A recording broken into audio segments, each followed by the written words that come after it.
বিসমিল্লাহির রহমানির রহিম। শহীদ জিয়া স্মৃতি ফুটবল টুর্নামেন্ট 24-এর ফাইনাল খেলার অনুষ্ঠানের সম্মানিত সভাপতি জনাব আসাদুল হাবিব দুলু, মঞ্চে উপস্থিত বিশেষ অতিথি, সম্মানিত বিশেষ অতিথি স্থায়ী কমিটির সদস্য জনাব আব্বাস, উপস্থিত বিভিন্ন জেলার নেতৃবৃন্দ, লালমনিরহাট জেলা সহ রংপুর বিভাগের জেলা বিএনপির বিভিন্ন পর্যায়ের নেতৃবৃন্দ এবং আমার সামনে উপস্থিত খেলোয়াড়বৃন্দ এবং মাঠের চারপাশে উপস্থিত লালমনিরহাট জেলার প্রিয় ভাই ও বোনেরা, আসসালামু আলাইকুম। আজকে আমরা এখানে সকলে উপস্থিত হয়েছে এই শহীদ জিয়া স্মৃতি ফুটবল টুর্নামেন্ট 24-এর যে চূড়ান্ত খেলা, ফাইনাল খেলা, সেই খেলার অনুষ্ঠানে আমরা উপস্থিত হয়েছি। প্রথমেই আমি আন্তরিকভাবে ধন্যবাদ জানাতে চাই এই খেলা বা এই টুর্নামেন্টের যারা আয়োজন করেছেন, বিশেষ করে আজকের এই অনুষ্ঠানের সভাপতি বা প্রধান যে পৃষ্ঠপোষক এই টুর্নামেন্টের জনাব আসাদুল হাবিব দুলু, যাকে আমরা দলের ভেতরে লালমনিরহাটের দুলু হিসাবে চিনে থাকি, সেই দুলুকে আমি আন্তরিকভাবে ধন্যবাদ জানাতে চাই এরকম একটি সুন্দর একটি অনুষ্ঠান, একটি টুর্নামেন্ট আয়োজন করার জন্য। একই সাথে তার সাথে যারা কাজ করেছেন সকলকে আমি ধন্যবাদ জানাতে চাই। প্রিয় ভাই বোনেরা, সম্মানিত প্রিয় উপস্থিতিবৃন্দ, আজকের এটি হচ্ছে এই টুর্নামেন্টের ষষ্ঠতম আসর। এটা রংপুর, আমরা কম বেশি সকলেই জানি যে রংপুর বিভাগের যে 10টি রাজনৈতিক জেলা আছে আমাদের, সেই জেলাগুলো জেলা হিসাবে এই টুর্নামেন্টে অংশগ্রহণ করে থাকে এবং জেলা বিএনপি একাদশ নামে পক্ষে এবং বিপক্ষে খেলোয়াড়রা খেলে থাকে এখানে। আজকের এই খেলায় অংশগ্রহণ করছে, ফাইনালে এসে অংশগ্রহণ করছে রংপুর মহানগর বিএনপি এবং পঞ্চগড় জেলা। আমাদের রংপুরের শামু এবং পঞ্চগড়ের আমাদের আজাদ, তারা আশা প্রকাশ করেছে প্রত্যেকের অবস্থান থেকে যে জিতবে। দেখা যাক ইনশাল্লাহ কারা জেতে। প্রিয় উপস্থিতিবৃন্দ, প্রিয় ভাই বোনেরা, এই খেলাটি শুরু হয়েছে, এই টুর্নামেন্ট শুরু হয়েছে 2015 সাল থেকে।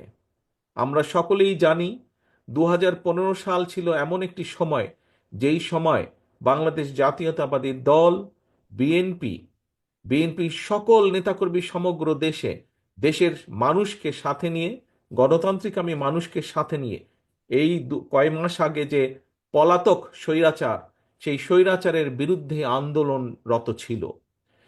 সকল মতভেদাভেদ ভুলে আমরা সেই আন্দোলনকে এগিয়ে নিয়ে যাচ্ছিলাম, কিন্তু তার পাশাপাশি একই সাথে এই শহীদ জিয়া স্মৃতি ফুটবল টুর্নামেন্টও চলমান ছিল।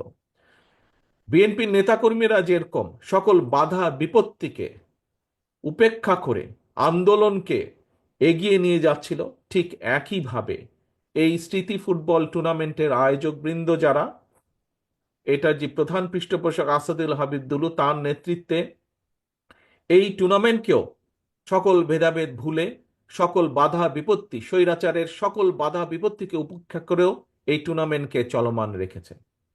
প্রিয় ভাই বোনেরা, সম্মানিত উপস্থিতিবৃন্দ, আজকে এই মাঠে যেমন খেলা হচ্ছে, আবুল কাশেম মহাবিদ্যালয় মাঠে, এই মাঠে আজকে যেরকম এই ফুটবল টুর্নামেন্ট হচ্ছে, আমরা একটু পরেই ফুটবল টুর্নামেন্ট দেখব।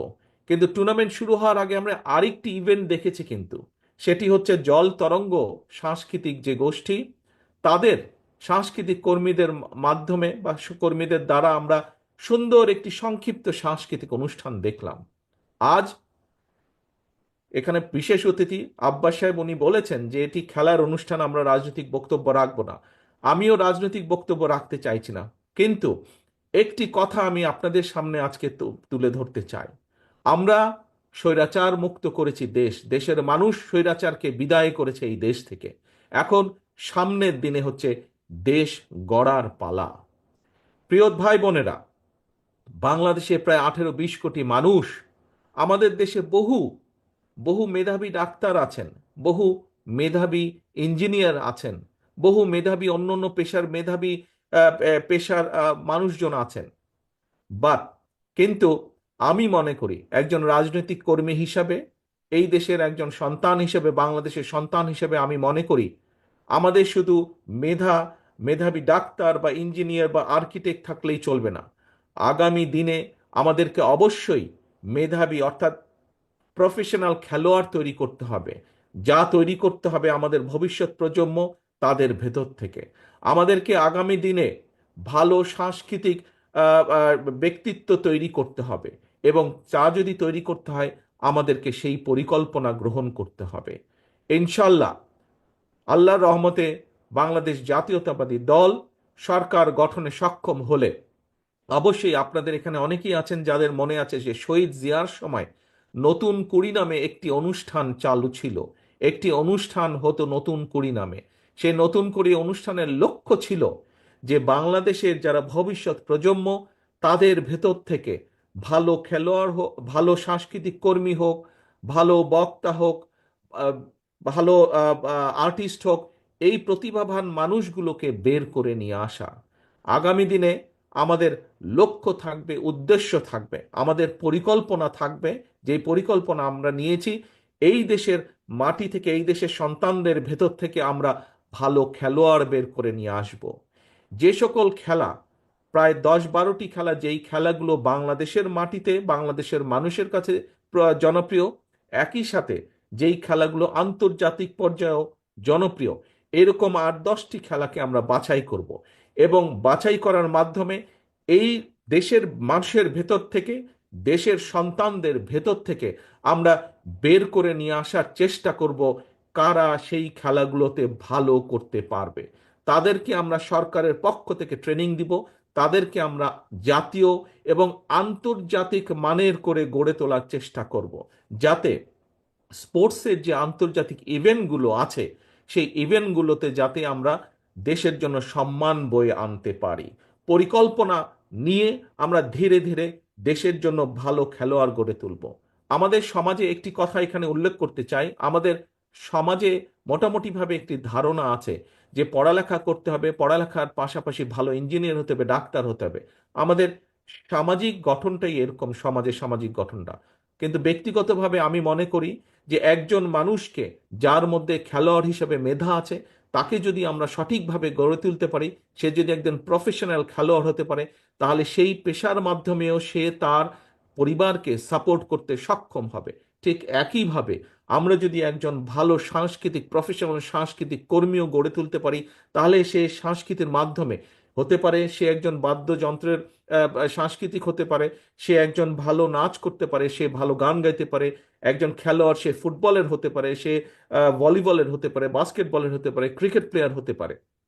অর্থাৎ আমরা যদি প্রফেশনাল খেলোয়াড়, প্রফেশনাল সাংস্কৃতিক কর্মী গড়ে তুলতে পারি, তাহলে বহু মানুষের কর্মসংস্থান করা যাবে। একই সাথে আমরা এই যে ভবিষ্যৎ প্রজন্ম, যাদেরকে আমরা খেলোয়াড় হিসেবে গড়ে তুলব, যাদেরকে আমরা সাংস্কৃতিক কর্মী হিসেবে গড়ে তুলব, তাদেরকে শিক্ষা দেওয়ার জন্য আমরা অনেক শিক্ষক পর্যন্ত, শিক্ষকের কাজ পেতে পারেন এরকম অনেক ব্যক্তিকেও আমরা কর্মসংস্থানের ব্যবস্থা করে দিতে পারবো।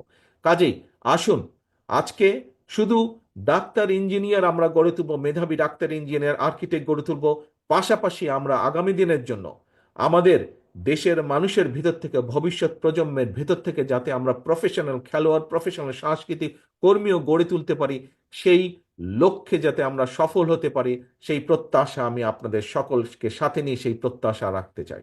পরিশেষে আমি আবারও এই টুর্নামেন্টের যারা আয়োজক, বিশেষ করে দুলু সাহেব সহ যারা আয়োজক, তাদের সকলকে ধন্যবাদ জানাতে চাই। এবং যে সকল জেলা থেকে এখানে একত্রিত হয়েছেন নেতৃবৃন্দ, আপনাদেরকে অনুরোধ করব, আপনারা আজ এখানে যা দেখে গেলেন, আপনারা দয়া করে চেষ্টা করবেন নিজ নিজ এলাকাতেও যেন এই ধরনের টুর্নামেন্ট অনুষ্ঠানের আমরা আয়োজন করতে পারি। এবং একই সাথে আমি টুর্নামেন্ট আয়োজনকারীদেরকে একটি অনুরোধ করব যে আগামী দিনগুলোতে যখন এই টুর্নামেন্ট চালু থাকবে, আগামী দিনগুলোতে যখন আপনারা আরো অনুষ্ঠানের আয়োজন করবেন, আপনারা দয়া করে চেষ্টা করবেন যে দেশীয় খেলোয়াড়দেরকে এই খেলাগুলোতে অংশগ্রহণ করানোর জন্য। আর দেশীয় যারা আছে তাদের ভেতর থেকে ভালো খেলোয়াড় যাতে বের করে আনা সম্ভব হয়, এই দিকে দয়া করে দৃষ্টি রাখবেন। পরিশেষে আবারও সকলকে আন্তরিকভাবে ধন্যবাদ জানিয়ে টুর্নামেন্টের সফলতা কামনা করে আমার বক্তব্য শেষ করছি। আল্লাহ হাফেজ। বাংলাদেশ জিন্দাবাদ।